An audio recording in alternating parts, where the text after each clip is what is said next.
What if the creature your people exterminated 1,000 years ago woke up to take revenge? Welcome back to Depthline, where every story has depth. Today we're breaking down the Norwegian blockbuster Troll 2 2025, directed by Roar Uthog, the sequel to the most successful non-English film in Netflix history.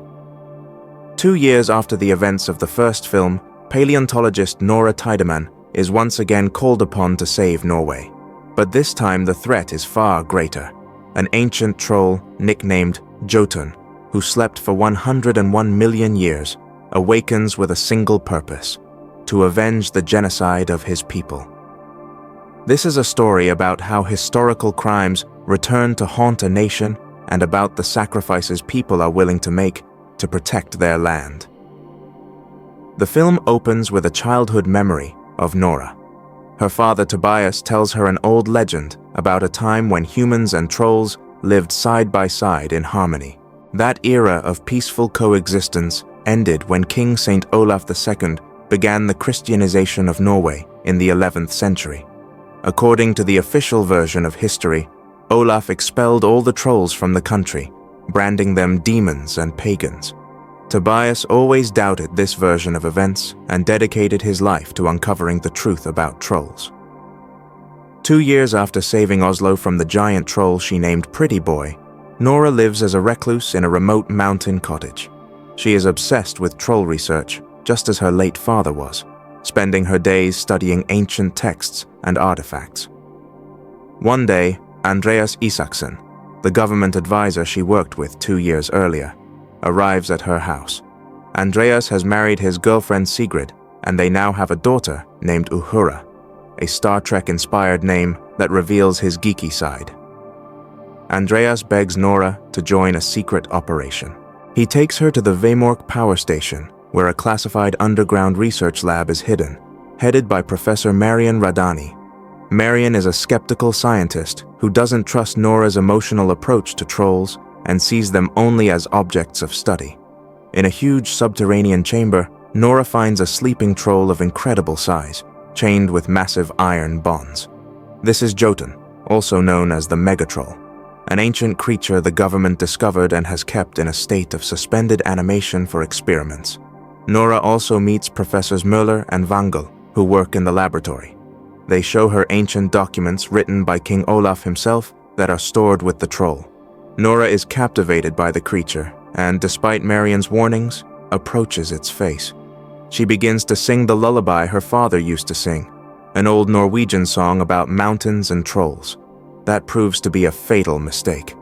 The lullaby triggers something in Jotun's ancient memory, and he wakes. The troll panics when it sees the chains on its limbs and begins to tear them apart with monstrous strength. Professor Wangel is too close and is crushed by falling debris as Jotun breaks free. The lab becomes a disaster zone. Walls collapse and people flee in panic. Professor Müller manages to take a tissue sample from Jotun before escaping, hiding it in his pocket. Jotun bursts out of the underground complex and disappears into the mountains, leaving a trail of destruction. Nora, Andreas, and Marian meet with Major Christopher Holm, the military officer who worked with Nora 2 years ago, and Prime Minister Breman. The political situation is tense. The Prime Minister demands the troll be destroyed at any cost, despite Nora's protests that Jotun is not simply a monster, but an intelligent being worthy of understanding. The government remembers that Pretty Boy had not been aggressive without reason, but now they fear a repeat catastrophe. The team convinces Major Holm to take them along on the military operation. The armed forces prepare 2 helicopters equipped with powerful ultraviolet floodlights. From past experience, they know that sunlight turns trolls to stone. The plan seems reliable, but Jotun proves far more resistant to their weapons than Pretty Boy was. Jotun attacks a mountain ski resort, killing dozens of civilians before Major Holm's forces arrive. Ultraviolet beams slow him, but do not stop him. The troll displays incredible rage and focused intent, which makes Nora suspect he is heading somewhere in particular. Nora proposes a desperate plan: bring Pretty Boy, who is still alive somewhere in the fjords, so the 2 trolls can meet and perhaps communicate. The team locates Pretty Boy and brings him to Jotun. The meeting of the two ancient beings is staggering. They begin to communicate in unknown low-frequency sounds. But instead of peace, Jotun suddenly attacks Pretty Boy with fury, hurling him into a deep fjord. Pretty Boy plunges beneath the ice and disappears into the icy water. The team is forced to flee before Jotun kills them all. Shaken and remorseful, Nora confesses a secret she had hidden from the team. After the events 2 years earlier, she had already found Pretty Boy and secretly communicated with him. She developed a bond with him and did not inform the authorities, fearing the government would try to capture or kill him again. Marion is angry at the deception, but uses the information to analyze Jotun's route. Marion discovers a pattern. Jotun is following an ancient pilgrimage route used by Christians in the 11th century. She concludes the troll is heading to Trondheim, the former capital of Norway and the site of Nidaros Cathedral, built in honor of Saint Olaf. Nora realizes the terrible truth. Jotun is marching to avenge the genocide of his people, and his aim is not mere destruction, but justice. The team races to Trondheim and finds an old friend of Nora's father, historian Esther. Esther has long been searching for St. Olaf's hidden tomb, but couldn't find it. Andreas accidentally trips over a secret lever in the cathedral floor, opening a hidden passage. They descend into a concealed crypt and discover Olaf's sarcophagus, inside which lie a silver sword and the missing portion of an ancient document.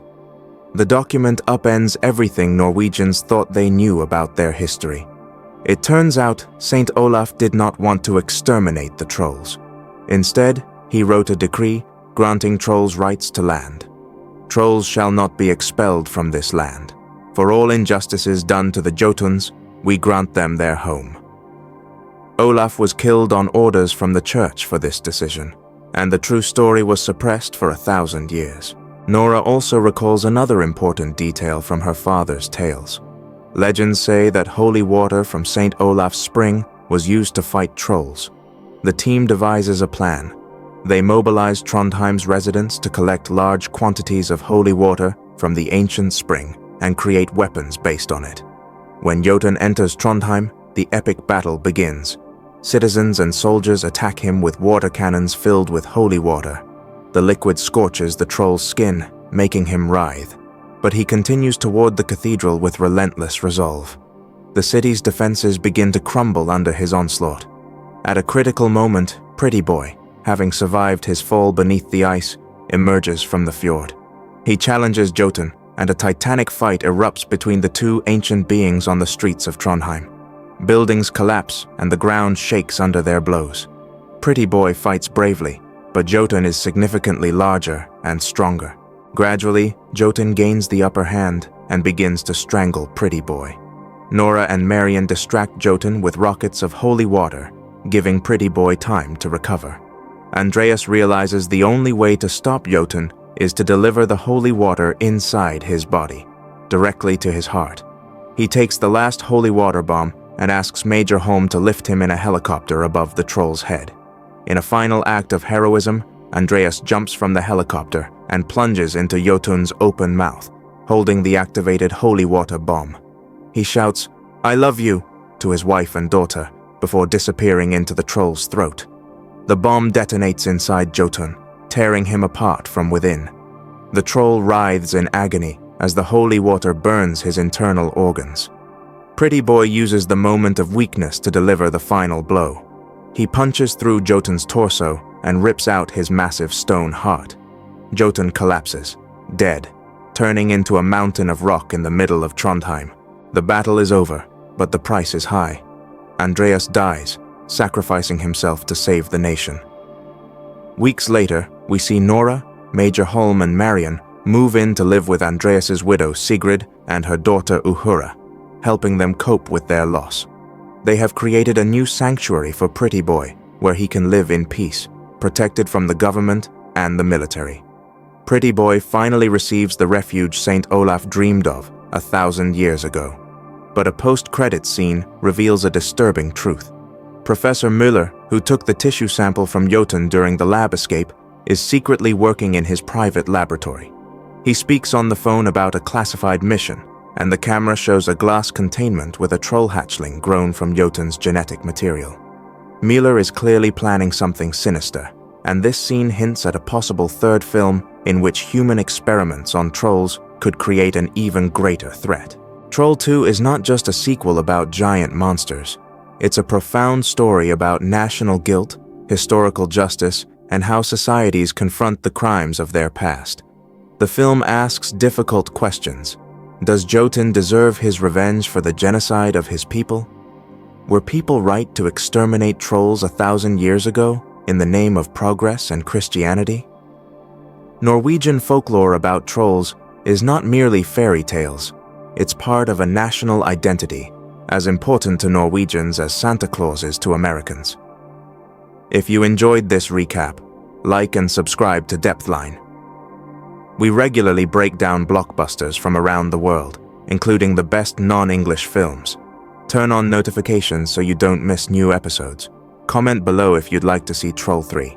Thanks for watching, and remember, some legends are not just stories, they are warnings. See you in the next video.